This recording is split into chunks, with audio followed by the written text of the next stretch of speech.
Morning, everybody. Welcome to today's Midreshet Yom Rishon. It is our pre-Purim edition. We are very happy to be able to have Rebbetzin Miriam Milefsky with us now, and later we'll have Rebbe Horowitz as we discuss some Purim issues. We are happy partnering with both Ayam Sion and Congregation Zichron Yisrael for the Midreshet Yom Rishon.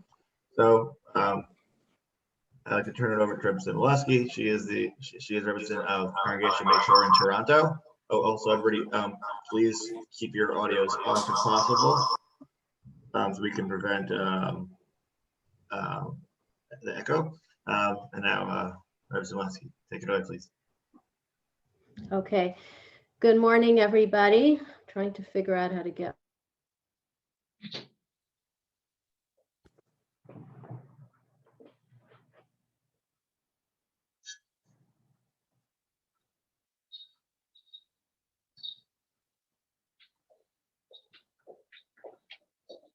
Class connections, and my thought was that I'm going to connect the Parsha of the week to the Purim story, to Purim in some way or another. So the Parsha of the week this week is Parshas Mishpatim, and as I started looking through the Parsha, I did come up with some kind of distant esoteric connections, but then as I was going along, it just came up that there's actually a very major connection between this week's Parsha and Purim.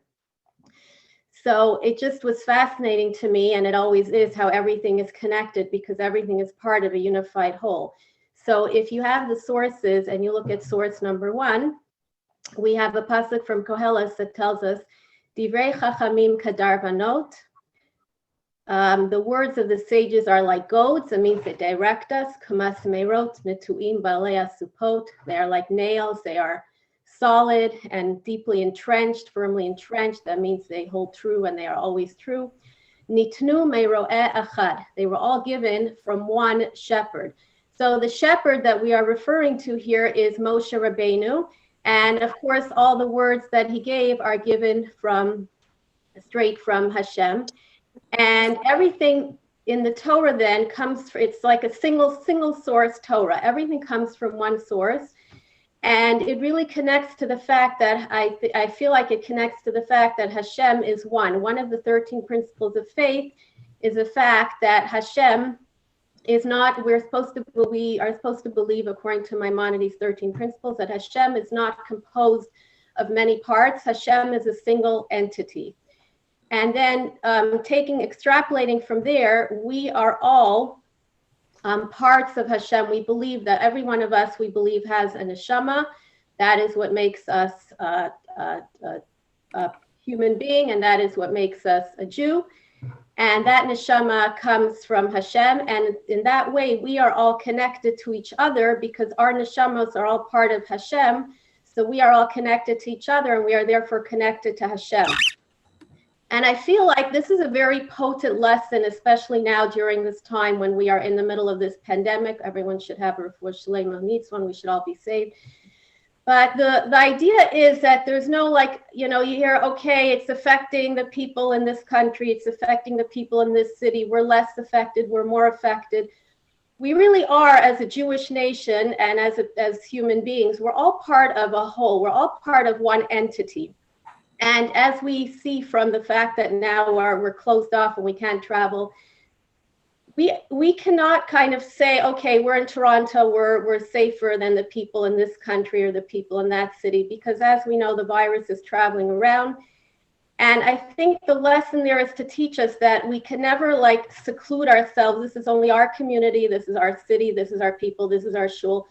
We are all part of the Jewish nation as a whole because our neshamos are all connected. And therefore, really, on a level, whenever we meet another Jew anywhere in the world, they are all really our DNA, they are our genes, because we are all together as part of Hashem. And the coronavirus really gives us that sense in a negative way, but we could take it in the positive way of the fact that we are all part of one entity.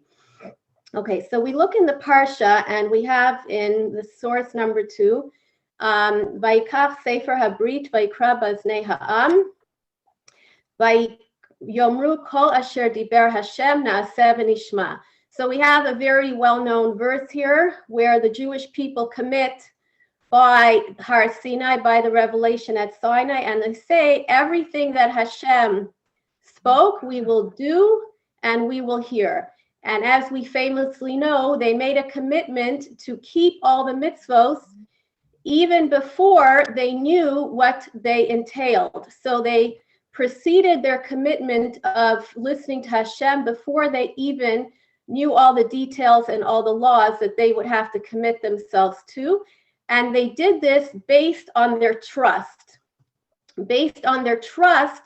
that whatever Hashem would tell them is good. Now, we could call this, on surface, there would be those who would say that this is a blind leap of faith. But Reb Victor Nebenzahl from the old city of Yerushalayim actually tells us that this was a calculated decision based on intellect. It was not a blind leap of faith. They used their intellect to process the fact that being that they are going into a contract with God as opposed to going into a contract with a human being, when someone signs on the bottom line, when they enter into a contract with a human being, they're going to sit there and read all the stipulations and details of the contract to make sure there is nothing there that will get them and will be more for the benefit of the one who is getting them to sign than for their benefit, or that will be detrimental to them in the long run.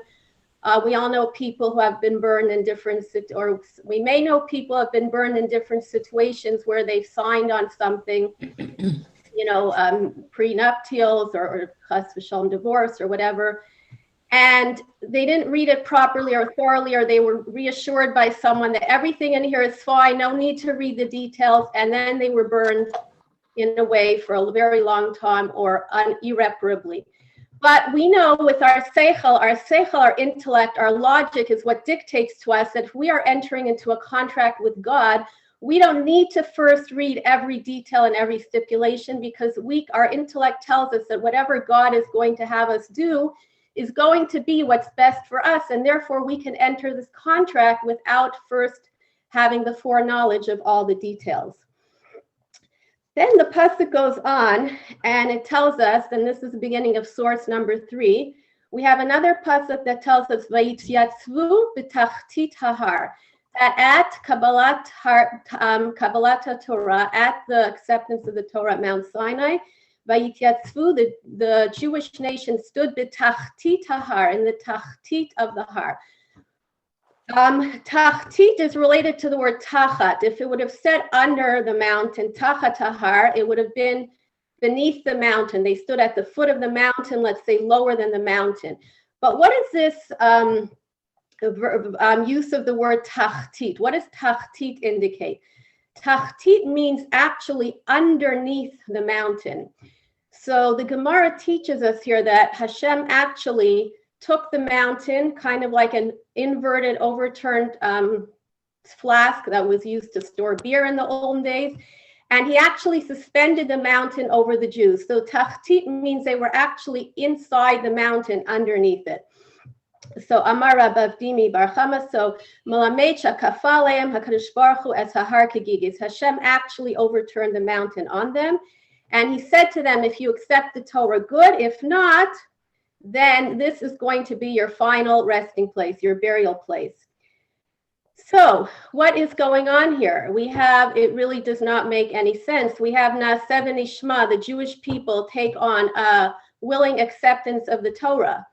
And then the next thing you know, God is forcing them to accept the Torah. How do you synthesize this dichotomy of these two verses? It just doesn't seem to correlate.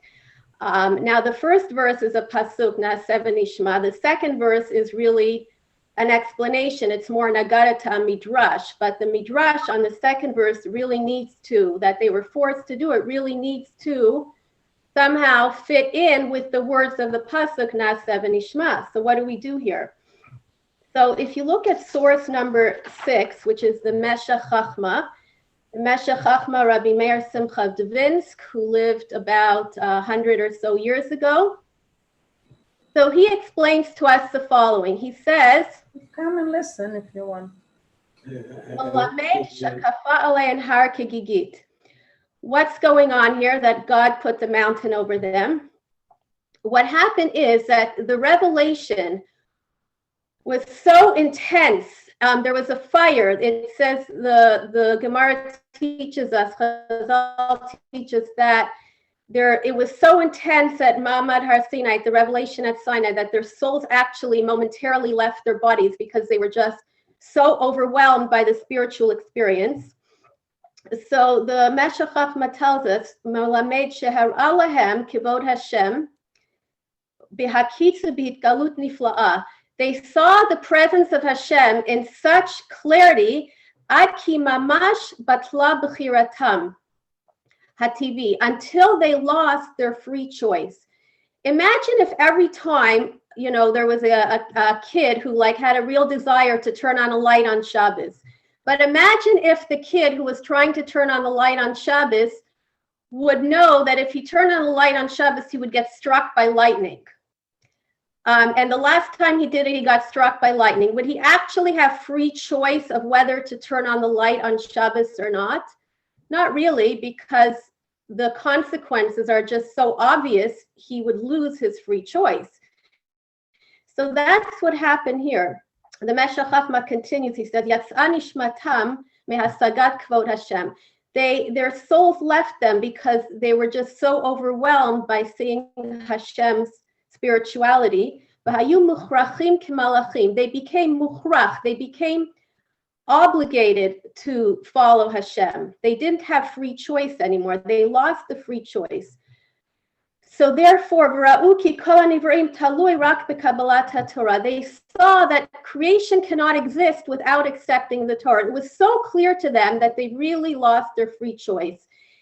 And we know that there is no such thing as reward or punishment when someone is compelled. When someone is forced to do an act, are they rewarded for it? No. Are they punished for it? No. There is no reward or punishment where there is no free choice. So because of this obvious revelation, according to Meshech Chochmah, they lost their free choice. So even though they initially committed Naaseh v'Nishma, because of the strength of the revelation, they lost their free choice. And then what happened? If we look back in source number 3, the last 2 lines, Amar Rava in the Gemara about Kaf Aleim Har Kegigis. So Rava says, what happened? Hashem had placed the mountain on top of them, and they lost their free choice, according to what the Meshech Chochmah is telling us. But Afal Pk, nevertheless, Hadar Kibluha Bimei Achashverosh. They then came back and accepted the Torah in the time of Achashverosh. Dichtiv, like it says, Kimu v'Kiblu HaYehudim. The Jews then accepted the Torah. Kimu Masha Kiblu Kvar. They accepted now willingly what they had already accepted in Har Sinai. Ooh, look at you. Under duress. So what's going on here? So what we're learning here is that the Torah that was accepted under duress, because of the clarity, because of the fact that they really had no choice. It was just so clear from the revelation, the presence of God, and so clear that the Torah was necessary because the presence of God was so obvious to them that they really accepted the Torah at Har Sinai without having a choice. When were they able to go back and accept the Torah really according to Naaseh v'Nishma, according to their original intention of accepting it of their own volition? That was during the time of Achashverosh, where we have, the pasuk tells us, if we look at source number 4, Kimu v'Kiblu, which is what we were just saying, Kimu v'Kiblu alei haYehudim aleihem, the Jews accepted upon them, Liot osim et shnei hayamim ha'ela kichtavam mechizmanam, to keep these 2 days, Purim and Shishan Purim, as it is written. They accepted upon them the 4 mitzvot of Purim, which indicated their voluntary acceptance of all of the Torah. What's the connection? What's the connection between their compulsory acceptance on underneath the kippah, the overturned mountain that Hashem put, the overturned barrel type mountain that Hashem put over their head, to the fact that they then reaccepted it in the time of Achashverosh? So the time of Har Sinai and the time of Achashverosh are really, in terms of Hashem's presence being revealed, are polar opposites. During the time of Har Sinai, we had complete clarity of Hashem. Until Meshech Chachma tells us we had no free choice. What happened during the time of Achashverosh? During the time of Achashverosh, everything was nistar, everything was hidden. The Megillah of Achashverosh, the Megillah of Esther, the Nes of Purim, the miracle of Purim, is completely a Nes nistar. It's a hidden miracle. The Michtav Me'Eliyahu Rav Dessler actually refers to it as Nigle Shabanistar, Nigle, revealed in the Nistar, in the hidden. We see things revealed in the hidden, but there were no open miracles at this time. Everything could have been explained just as well by happenstance. If you read the Megillah and you go through the events of the Megillah, you could really dissect it all and say that everything just happened to be. Mordechai just happened to know the language of Bigtan V'Teresh and happened to be there when they were plotting to kill the king. Esther, Queen Esther, happened to be chosen to be the one taken to the palace. Everything could be explained by happenstance, and even the fact of how all the different miracles come together could all just be explained by mikra. In order to really see the hand of Hashem in it, you would need to really put everything together and understand that there is someone running the world, and recognize that on your own and put it together, and then you will be able to see Hashem in the miracle. So in this type of Nigle Shabanistar, in the reveal that is in the hidden, in this type of environment is when a person really has complete Bechira Chavshit, complete free choice. And in this environment of the complete free choice is when the Jewish people were able to go back and say Kimu v'Kiblu, that they actually accepted Hashem's Torah willingly, which they didn't really have the option of doing in the time of Har Sinai.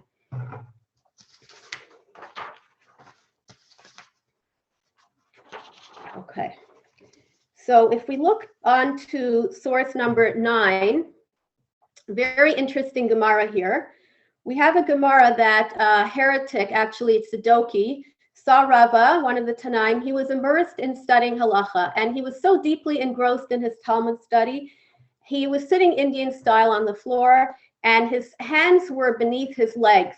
And he was concentrating so hard trying to figure out the text and understanding what he was learning that he was squeezing his hands under his legs to the point that his fingers were bleeding. There was blood oozing out of his fingers, and he did not even realize it. He was not paying attention. So this Tzidoki, he says to Rava, he says, "You are an impulsive nation. You are impulsive now. You were impulsive in the past. You said Na'aseh v'nishma. You said we will do and then we will hear. Your mouth preceded your thought. You didn't stop to think. You just impulsively, you rashly made a decision to follow Hashem. And you are still being impulsive here because here you are not even paying attention to your own body as you are trying to learn this Gemara." So what did Rava answer him? Rava answered him and he said, "Tumat Yisharim Tanchem." The completion, the complete wholeness of the Jewish people of Bnei Yisrael is what led them. The fact is, as we were saying before, that it's their seichel, it's their wisdom and their intellect and their trust in Hashem is what led them to say Na'aseh v'nishma. It was not a rash and hasty decision. It was a calculated decision made that they are able to trust Hashem and accept what Hashem is telling them. So if we look now at source number 8 in the Rabbeinu Yonah, and it's on Pirkei Avos. Let's look first at source number 7. Pirkei Avos tells us, "Kol shema'asav merubin mechachmato." Anyone whose deeds are greater than his wisdom, chachmato mitkayemet, his wisdom will endure. B'chol shechachmato meruba mima'asav. Anyone whose wisdom is greater than his actions, ein chachmato mitkayemet, his wisdom does not endure. So Rabbeinu Yonah asks here the obvious question. He says, how is it possible that someone's deeds could exceed their wisdom? How is it possible to do more than you know? How can your deeds be more than your wisdom? If you don't know Torah mitzvos,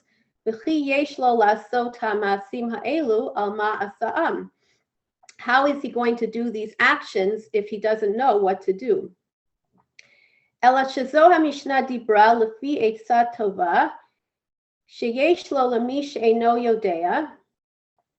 this is a good advice. Rabbeinu Yonah is telling us that this Mishnah is good advice for someone who does not yet know all the details and all the halachot of the Torah.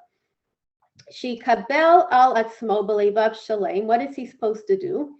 He should accept upon himself wholeheartedly. Ubenefesh chafetza ma'aleh hamishpat asher yomru lo yaseh.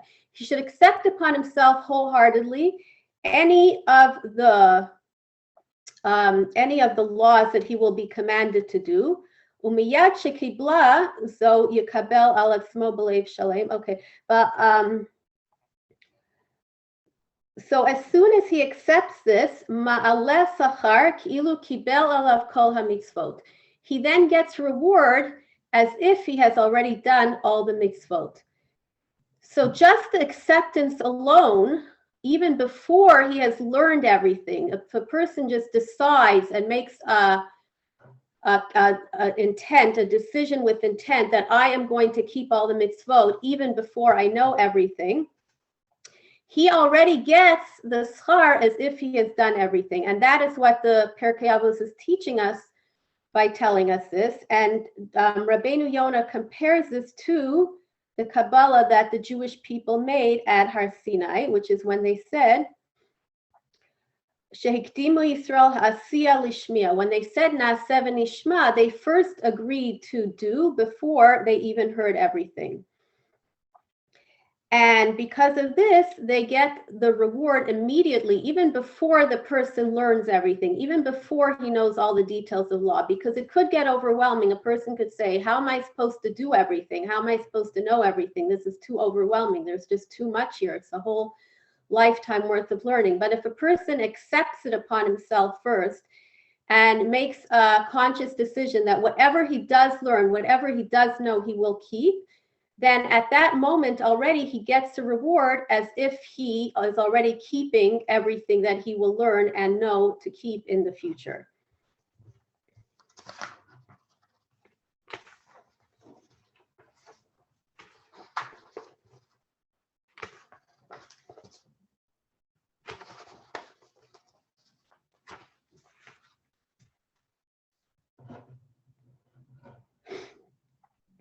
Okay, and it's interesting, Rabbi Cardoza tells us, we learned that Yom Kippurim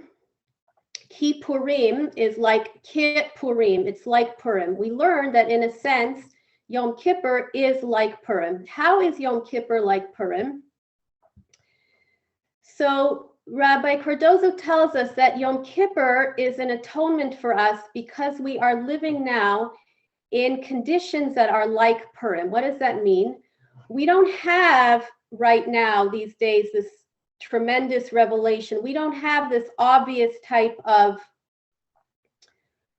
connection with Hashem. We don't have this immediate reward for a good deed. We don't have immediate punishment for, doing something wrong. So therefore, what we have is we have a situation like Purim was, which was a Nes Nistar, which was something that was hidden, and we have to look for God to reveal himself to us. And we have to look for God within the hidden miracles. And therefore, when we come to Yom Kippur, we have that complete free choice. We have that same type of environment where we had on Purim, where we have the free choice to either do what we're supposed to do and do tshuva and accept Hashem or not. And because we have that free choice on Yom Kippur becomes like Purim, a day that we can have full atonement and connection to God because we are functioning from a place of free choice.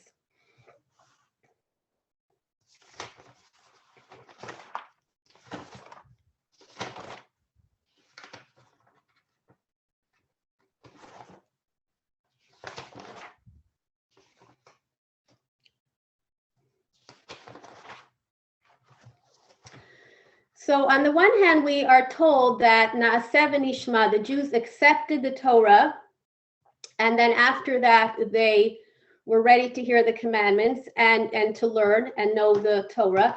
And we say that the Na'aseh part, the part that we will do, the part of acceptance, we used our intellect in a way where we just said we are now with our intellect deciding to just completely blindly accept with blind faith as if whatever Hashem puts in our way.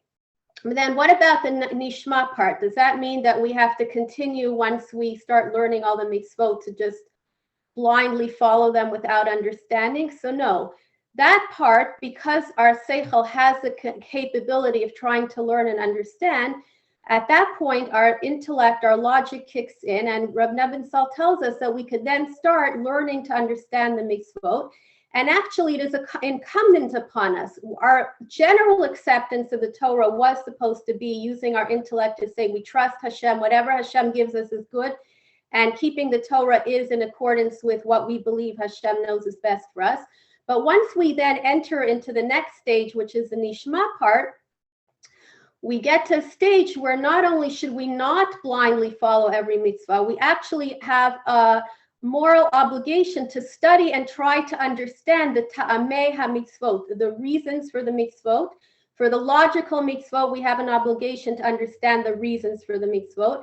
And for the chukim, the laws that are not mishpatim, that are not obvious and not understandable, we have an obligation to try to learn the ta'amei ha-mitzvot. Ta'am literally means flavor. Ta'am, the flavor of the food, the flavor of the mitzvah.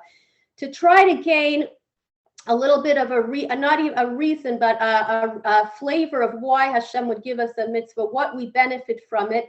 Even within the chukim, we are supposed to, we have an obligation, the Ramban tells us, to learn as much as we can about the mitzvot. An example of this would be the mitzvah of shofar. Interestingly enough, we learn so much, as we, go through school and we read and whatever we do about why the mitzvah of shofar is relevant. But at some point, we surprisingly discover that the mitzvah of shofar is actually a chok. The actual idea of taking a shofar on Rosh Hashanah and blowing it has no reason for doing it. Why specifically a shofar? Why specifically blowing? There is no actual reason, and the mitzvah itself is under the category of chok. But if you look, let's say, in an art scroll machzor, you will see that before the mitzvah of blowing shofar on Rosh Hashanah, the Rav Saadia Gaon goes and gives 10 ta'amei ha-mitzvah, 10 flavors of the mitzvah, of how the mitzvah connects, how the mitzvah of shofar connects to the holiday, how it connects to tshuva, to Mashiach, to the creation of the world, to Akedat Yitzchak and that merit, etc., etc. Many, many ta'amei ha-mitzvot. So even though we don't have the reason for mitzvah itself, we are actually supposed to do our best and our utmost to try to learn as much as we can about the ta'amei ha-mitzvot. We don't at that point anymore blindly, when we get to the nishma step of the process, we don't blindly anymore say, okay, we just accept what Hashem says and that's it. We try to learn as much as we can to understand the reasons for the mishpatim and the ta'amim for the chukim. So we have here our Parshat Mishpatim, where we accepted the Torah from our part. The Maharal tells us that really it was a two-part process. The way the Maharal explains the Na'aseh v'nishma, as opposed to the Kafalem Har Kegigit, the forceful acceptance from God, is that from the Jewish side, from our side, we said Na'aseh v'nishma. We had a complete acceptance and a willingness, and we were ready to jump into it. From God's side, God forced us into it. Why? Because it needed to be a binding obligation. It needed to be something that was contractually would last forever. If we had just taken it from our side and willingly gone into it, if we did it by choice voluntarily, we could then choose to retract and back away and say, oh no, I changed my mind at some point. So from God's side, because the Torah is so crucial, the world cannot survive without the Torah, right? We say, Im lo briti yamam v'layla. If not for the covenant that God made with the Jewish people to accept the Torah, Chukot shamayim v'aretz lo samti. I could not have made all the laws of nature. The whole world would not be functioning. The world would revert to tovavo. The world would revert to nothingness if not for the fact that the Jewish people accepted the Torah. So for that reason, the covenant between the Jews and God had to be forceful and binding. Kafalem har kegigit. That's from Hashem's side. But from our side, we said Naaseh v'nishma. We did it out of our own volition. We did it willingly and out of love. So we have that idea that Naaseh v'nishma, we did it willingly, but it was from a sense forced. And therefore we have, that's this week's parsha, and therefore we have in Purim, which is coming up, our willingness, even from Hashem's side, we came back at the time of Purim and accepted it in a different condition, in conditions of nistar, of hiddenness, where things were not revealed, where we had to look for Hashem, which is really how, excuse me, the story of Purim is really for us, important for everything happening now and forever until Mashiach comes, because the story of Purim is really the Ruach HaKodesh. There was no Nevuah anymore. There was no prophecy. Hold on, Diane. Only the divine Send spirit. him the link about Spodek. Now, in a way, and what we had on Purim is what we still have to this day, where we have Nes Nistar. We have a lot of miracles happen hidden, in a hidden form from Hashem. Hashem is still here, but we don't see him. We don't see his presence at the revelation at Sinai. We have to look for him. We have to find the Niglesh Banistar. There are things that are revealed in the hidden. We all know stories of Hashgacha Pratis, of divine revelation in these days, and we have to look for it. So we still are, in a sense, living Purim up until this day, always until Mashiach comes. And in this Purim that we have currently, right now in our reality, is where we find Hashem in the Kimu V'Kiblu, in the way that the Jews accepted Hashem's Torah up to this day in our time.